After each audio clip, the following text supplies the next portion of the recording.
दोस्तों, आप सभी को मेरी तरफ से नमस्कार। मैं आपका होस्ट और दोस्त विकास चौधरी। तो आज अपन डिस्कस करेंगे अबाउट धोलेरा कि आखिर क्या है वो शहर, कैसा है वो शहर और क्या क्या आखिर वहाँ पे निर्माण हो गई होगा। तो आज पूरी उसकी हिस्ट्री जान लेंगे और पूरा उसके बारे में जान लेंगे कि आखिर एक नॉर्मल आदमी को, नॉर्मल मिडिल क्लास बंदे को वहाँ पे क्यों निवेश करना ही चाहिए अभी इस टाइम पर, क्यों अभी का समय पीक टाइम है एक। तो अगर अपन को ये सारी डिटेल जाननी है तो अपन को अभी 10 मिनट डिस्कस करना पड़ेगा कि कैसे वहाँ पे और क्यों वहाँ पे अपन को निवेश करें और कौन से एरिया में निवेश करें मेनली।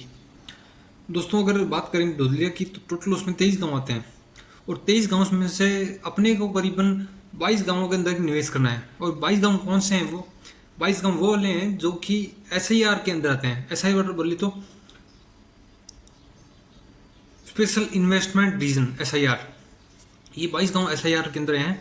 और दूसरा कि अगर आप 22 गाँव से बाहर कहीं निवेश करते हैं तो वो पैसा कभी अच्छा अपन को ROI या मल्टीप्लाई होकर वापस नहीं आएगा अपने अकाउंट में। तो अगर अपने को पैसे को अच्छा मल्टीप्लाई करना है और पैसे को अच्छा बढ़ाना है तो अपन को उसी अकाउंट में, उसी क्षेत्र में जो 22 गाँव टच कर रहे हैं। और कुछ लोगों का कहना है कि भाई साहब आपके ये धुलेरा में रह रहा नहीं है, तो आखिर ये चक्कर है। दोस्तों, धुलेरा में रह रहा है और जो कि अपना SIR है वो आता है अहमदाबाद से टच में। तो SIR के अंदर ओडा है, अहमदाबाद अर्बन डेवलपमेंट अथॉरिटी। और जो 22 गांव के बाहर का इलाका है वहाँ पे रह रहा आता है। तो फिर हमें आखिर क्यों वहाँ पे निवेश करना चाहिए और वहाँ पे आखिर क्या ऐसा पोटेंशियल है कि वहाँ अपना पैसा ऐसा निवेश करें।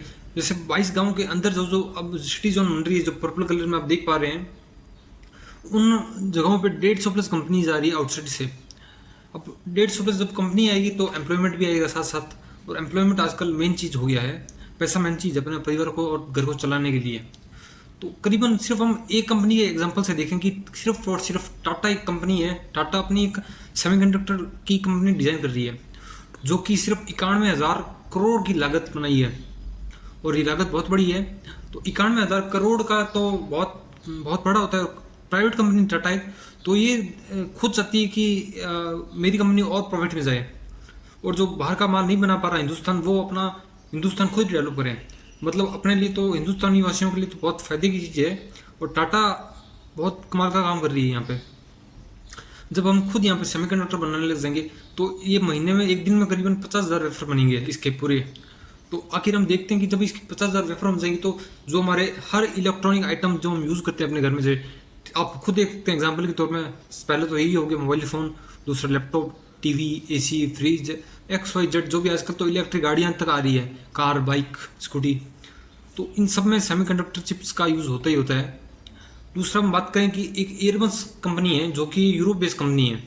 भाई एयरबस क्या साथ में टाइप कर रही है हिंदुस्तान में। तो एयरबस कंपनी अपने डिफेंस के एयरक्राफ्ट बनाएगी यहाँ पे आके, धुलेरा में आके। यहाँ पे उसको लैंड असाइन कर दी गई है पहले से।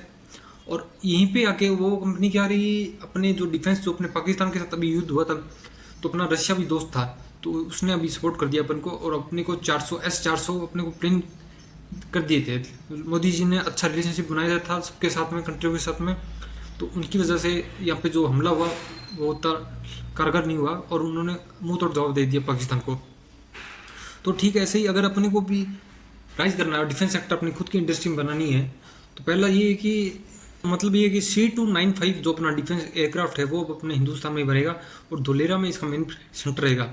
और जो ये कंपनी आ रही है, दूसरा कार्गो का और MRO आ रहा है। MRO क्या करेगा, इतनी बड़े एरोप्लेन का, एयरक्राफ्ट का यही मेंटेनेंस भी करेगा। जो कि हमारे एयरप्लेन वगैरह बाहर जाते थे, बाहर के देशों में, US, कनाडा, चाइना में, और वहाँ पे उनका मेंटेनेंस होता था। तो अभी ये क्या करेंगे कि यहीं पर इनका मेंटेनेंस काम होगा तो, और हिंदुस्तान में अच्छा एक एम्प्लॉयमेंट क्रिएट होगा। करीबन टाटा अकेली ऐसी कंपनी होगी जो कि ये पूरा 10 लाख का एम्प्लॉयमेंट निकालेगी। और बहुत विदेश में जो अपने हिंदुस्तानी साथी गए हुए हैं वो फिर से अपने घर लौट के आएंगे। और हम भी चाहते हैं और कि हिंदुस्तान में जॉब क्रिएट हो बहुत अच्छी अच्छी। और इसके लिए ऐसी कंपनियां बहुत पावरफुल है और हम सबको इनको थैंक यू करना चाहिए कि वही बहुत अच्छा काम कर रही है। और साथ में अपन देखते हैं कि बाहर के देश आखिर हिंदुस्तान में क्यों आ रहे हैं। अब जैसे एक जापान का EGU होटल है, इसने 5 स्टार होटल ये लॉन्च कर रहा है अपना धुलेरा में। अब ये क्यों आ रहा है, अब ये भी जान रहा है कि धुलेरा में एक वर्ल्ड लार्जेस्ट कंट्री, इंडिया में बहुत ही बड़ा स्टेट है, बड़ा एक शहर बनेगा जहाँ पे पूरा दुबई, सिंगापुर बेस्ड ये माल यूज़ होगा।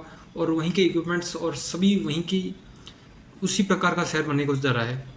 तो इतना कुछ यहाँ बन रहा है, तो अपन भी एम्प्लॉयमेंट यहाँ पे अपन भी एक होटल जनरेट करते हैं ताकि अपने को भी पैसा बनेगा। अब देखिए दोस्तों, बाहर का देश अपने हिंदुस्तान में आके पैसा कमा रहा है, तो आखिर हम हिंदुस्तानी क्यों पिछ रहे हैं। तो एक अपने होटल में करीबन 100 से 500 रूम बनाएगा और एक बहुत ही अच्छा होटल रन करेगा वहाँ पे मैरीटाइम म्यूजियम के पास में। उसकी प्लानिंग होगी पहले ही और वो भी लॉन्च करने को तैयार है। ऐसे रिन्यू एक सोलर पावर प्लांट का पैक है, पहले इसने असाइन किया था 42,200 मेगावाट का पावर। फिर टाटा ने कही थी कि हमें तो और लगाना है, तो हमने 800 प्लस ऐड कर दिया 800 मेगावाट इसमें, तो करीबन अब हो गया 5,000 मेगावाट। और ये बिहार स्टेट को ऐसे कंपेयर करें तो बिहार एंड स्टेट को सिर्फ धुलेरा सिटी स्मार्ट सिटी, ये अकेली ही सिटी है जो कि पूरे बिहार राज्य को जो कि एनर्जी प्रोवाइड कर सकती है इलेक्ट्रिसिटी के मामले में।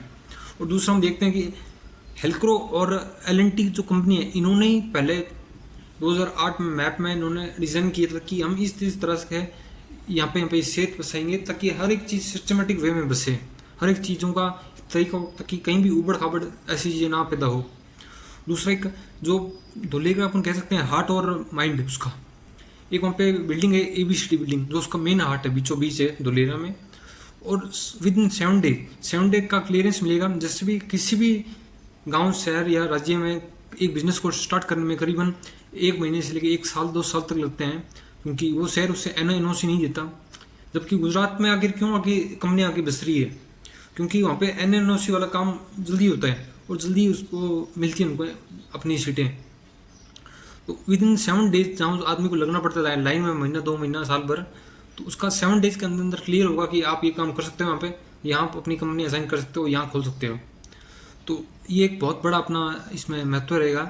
और पूरे एरिया में CCTV कैमरा होगा। जैसे चाइना में कुछ लगे हैं कैमराज जो कि इंसान का फेस डिटेक्ट कर लेते हैं और उसके बारे में हिस्ट्री पता कर लेते हैं कि भाई ये कहाँ से है, ये कौन है, इसका पीछे का बैकग्राउंड क्या है, कहीं इसने चोरी की है पहले, तो वो सारा कैमरा डिटेक्ट कर लेते हैं और देख लेते हैं उसकी इंसान की हिस्ट्री।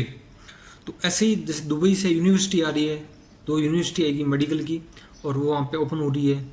मोदी जी वहाँ पे एक अहमदाबाद में तो वर्ल्ड लार्जेस्ट स्टेडियम बनाए है नरेंद्र मोदी स्टेडियम। अभी यहाँ धुलेरा में भी स्टेडियम बनेंगे बच्चों के लिए, खेलकूद के लिए बहुत अच्छा रहेगा। और 200 बेडेड का हॉस्पिटल रहेगा। आखिर दोस्तों आप देख सकते हो एक प्राइवेट कंपनी क्यों आती है कोई शहर में। एक प्राइवेट कंपनी इसीलिए आते हैं ताकि उसको अपना मुनाफा कमा सके, वो अपना प्रॉफिट जनरेट कर सकें, और प्राइवेट कंपनी नहीं आती इससे।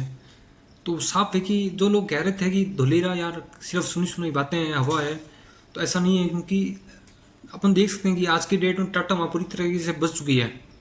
तो ऐसे ही बहुत सारी कंपनियाँ आ गई है वहाँ पे, और आप आइए एक बार तभी आपको पता लगेगा कि कौन कौन सी कंपनी अभी वहाँ पे काम कर रही है और कौन कौन सी कंपनी लैंड पे उतर गई है। और बेंचमार्किंग जो हुई है वहाँ पे हर सिटी में बहुत ही बढ़िया हुई है, क्योंकि जो रोड डिज़ाइन है वहाँ की पूरी लंदन, स्वीडन, शिकागो की तरह जो उसकी अर्बन प्लानिंग हुई है, जो उसमें स्टॉर्म वाटर का सिस्टम है, जो उसमें विंडर, सॉलिड वेस्ट सब कुछ एक कलेक्ट होगा एकदम सिस्टमेटिक वे में। तो हर एक चीज़ को सिस्टमेटिक वे में लगाया गया है। और डिग फ्री रोड रहेगी। मतलब अपने नॉर्मल शहरों में यूँ रहता है कि अगर बरसात आ जाती है तो रोडें, सड़कें सारी सब जाम हो जाती है। तो उस शहर में ऐसा कुछ कंडीशन नहीं आएगा। इसके लिए मोदी जी ने और ये पहली बात ये कि ये प्रोजेक्ट जो है पूरा सेंट्रल और स्टेट गवर्नमेंट दोनों साथ में मिलकर काम कर रही है। मतलब 49% उसका है स्टेट का और 51 सेंटर का है। तो अगर कोई भी सरकार चेंज भी हो जाए कभी भी, तो ये काम कभी नहीं रुकने वाला और ये काम तो होके ही रहेगा। तो अभी जैसे वहाँ पे डिग फ्री रोड है, तो दीवारों के रोडों के साइड में जैसे होल कर दिए ताकि पानी रोड में इकट्ठा ना रहे ज़्यादा लंबे समय तक। पानी उन होल से क्या लीकेज कर जाएगा अंदर पाइप के थ्रू, तो फिर रोड भी बहुत जल्दी साफ होगी। और गाड़ी हमेशा उसी रोड पे चलने को इंसान की इच्छा होती है जब पे वो साफ हो और दिखे इंसान को। और जैसे अभी बात करते हैं, अभी जो रेट है वहाँ का बहुत ही नॉर्मल है। अभी वहाँ पे रेट चल रहा है सिर्फ 6,000 प्रति गज का।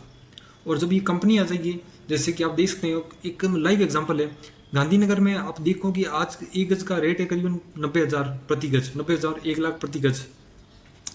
तो ये रेट कब बढ़ा, जब वो कंपनियाँ आनी चालू होगी। और वहाँ पे होम मिनिस्टर ने काम किया जो अपने अमित शाह हैं। तो अमित शाह तो बहुत ही पावरफुल चीज़ है। और जैसे ही वो कंपनी आने चालू हुई, उसकी ज़मीन की प्राइस बढ़ने लगी, तो सेम ये 150 प्लस कंपनी जैसे यहाँ पे आगे आएगी, अपना डेवलपमेंट स्टार्ट कर देगी, तो वैसे ही इन ज़मीनों का प्राइस क्या दोबारा से बढ़ जाएगा। तो अभी अपने को जो माल 6,000 में मिल रहा है वो आगे जाके 60,000 या 80,000 में मिलेगा। तो अगर हम सभी ऐसा इच्छा करते हैं कि आप जल्द ही एक ऑथेंटिक और लीगल जो आदमी से वहाँ कॉन्टेक्ट करेंगे और अपना एक प्लॉट बुक करेंगे, क्योंकि अगर आपको कुछ भी वहाँ दिक्कत आ रही है तो हम आपके साथ हैं। और आप अपनी साइट विजिट बुक करने के लिए इस नीचे दिए हुए बटन को आप कर सकते हैं। और अब मिलते हैं आपसे अपनी क्लास में, अपने आपसे जूम सेशन में आपसे मिलते हैं। Thank you, have a nice day.